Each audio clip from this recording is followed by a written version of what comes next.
இன்றைக்கு வந்து கட்டுநாயக்க விமான நிலையத்திலிருந்து பேசஞ்சர் எல்லாரையுமே வியக்க வைத்த கணவன் மனைவி.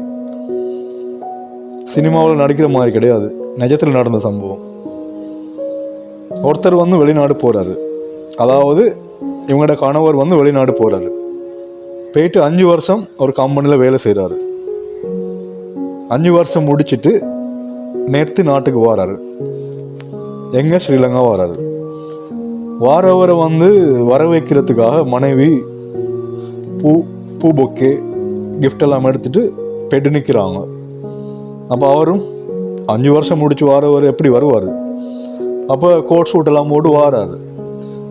வந்தவொடனே இவங்க என்ன செய்கிறாங்க, அவங்களே மறந்து பூ பொக்கையை கீழே போட்டுட்டு ஓடி போயிட்டு கட்டி அணைக்கிறாங்க.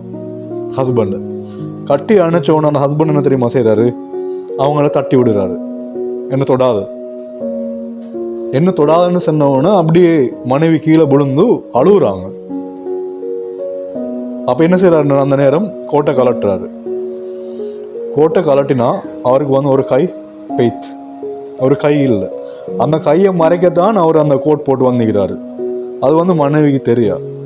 அப்போ அந்த நேரம் அவரும் அந்த இடத்துல உட்கார்ந்து செல்றாரு. போகும்போது முழுமையாக ஒரு மனிதனாக நான் போனேன்.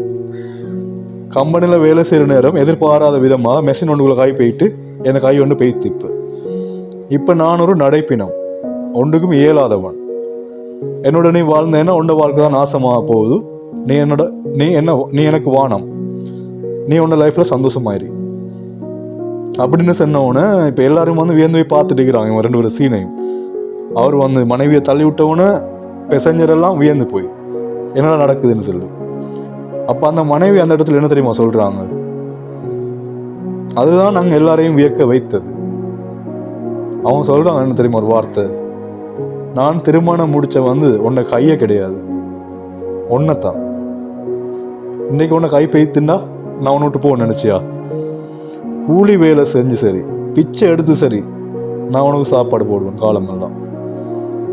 எனக்கு நீ தான் வேணும், இந்த உலகத்தில் வேற யாருமே தேவையில்லை அப்படின்னு சொல்லிட்டு கணவனை கட்டி அணைச்சபடி கூட்டிட்டு போயிட்டு இருக்கிறாங்க. எப்படி? இதெல்லாம் நாங்கள் சினிமாவில் பார்த்து கை தட்டுவோம், நிஜத்தில் பார்த்தா கண்டுக்க மாட்டோம்.